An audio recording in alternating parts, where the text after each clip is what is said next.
Magandang araw po. Narito na po ang magiging lagay ng panahon ngayong araw ng Huwebes, September 5, 2024. At bagyong Enteng mas lumakas pa bilang isang typhoon category.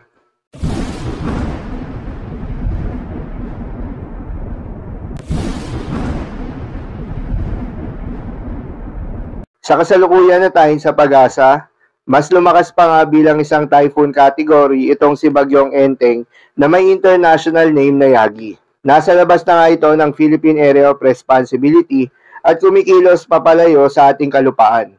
Huli itong namataan sa layong 450 kilometers west-northwest ng Lawag City, Ilocos Norte. Taglay ang lakas ng hangin na umaabot sa 140 kilometers per hour malapit sa gitna at pagbugso na umaabot sa 170 kilometers per hour. Kumikilos ito ng mabagal pa west-northwestward. Yung trough or extension nitong si Bagyong Enteng ay patuloy pa rin nakakaapekto sa may northern Luzon. Kaya naman asahan pa rin yung maulap na kalangitan na may kalat-kalat na mga pagulan at thunderstorms. Habang itong southwest monsoon o hanging habagat na patuloy na hinahatak ni Bagyong Enteng ay nakakaapekto naman sa may southern at central Luzon. Dahil dito, asahan pa rin yung paminsan-minsan na malalakas na mga pagulan. Habang mga localized thunderstorms naman ang aasahan sa nalalabing bahagi ng ating bansa.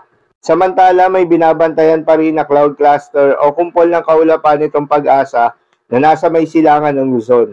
May posibilidad dito na maging low pressure area o mahinang bagyo sa mga susunod na araw. Base na rin yan sa inilabas na latest tropical cyclone threat potential ng pag-asa. Ayon naman sa Joint Typhoon Warning Center ay may nag-develop na nga na low pressure area sa mga cloud cluster na binabantayan ng pag-asa at pinangalanan nito ng Joint Typhoon Warning Center na Invest 94W. Nananatili na mababa pa rin yung tsansa nito na mag-develop bilang isang bagyo, kaya naman patuloy lamang magantabay para sa magiging development nito kung matutuloy o hindi. Para naman sa magiging lagay ng panahon ngayong araw ng Huwebes, dahil pa rin sa trough o extension nitong si Bagyong Enteng, asahan sa Cordillera Administrative Region, Cagayan Valley, Ilocos Norte at Ilocos Sur ang maulap na kalangitan na may kalat-kalat na mga pagulan at thunderstorms.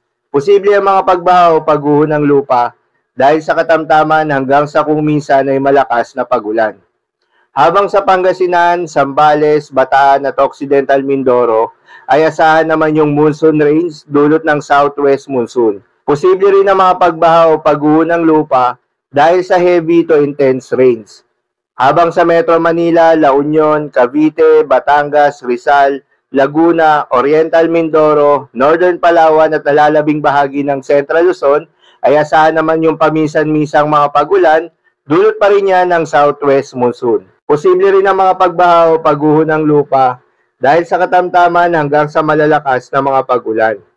Sa Quezon naman, Marinduque at Romblon ay asahan yung maulap na kalangitan na may kalat-kalat na mga pagulan at thunderstorms. Dulot pa rin yan ng southwest monsoon. Posible rin ang mga pagbaha o pagguho ng lupa dahil sa katamtaman hanggang sa kung minsan ay malakas na pagulan. Habang sa nalalabing bahagi pa ng ating bansa ay asahan naman yung bahagyang maulap hanggang sa maulap na kalangitan na may kalat-kalat na mga pagulan o thunderstorms. Dulot naman yan ng mga localized thunderstorms. Posible rin ang mga pagbaha o pagguho ng lupa during severe thunderstorms. Para sa mga nabanggit na lugar ay pinag-iingat pa rin yung mga kababayan natin sa mga banta ng pagbaha at pagguho ng lupa. Para naman sa magiging lagay ng mga dagat baybayin, ayon sa pag-asa ay may nakataas pa rin na gale warning sa mga seaboards ng Batanes, Ilocos Norte, Ilocos Sur, La Union, Pangasinan, Northern Coast of Cagayan kabilang ng Babuyan Islands, Zambales, Bataan at Lubang Island. Payo ng pag-asa ay huwag munang pumalaot yung mga kababayan nating mangingisda at yung may mga maliliit na sasakyang pandagat dahil inaasahan yung matataas na mga pag-alon. So, yun lamang po para sa lagay ng panahon ngayong araw ng Huwebes. Keep safe everyone.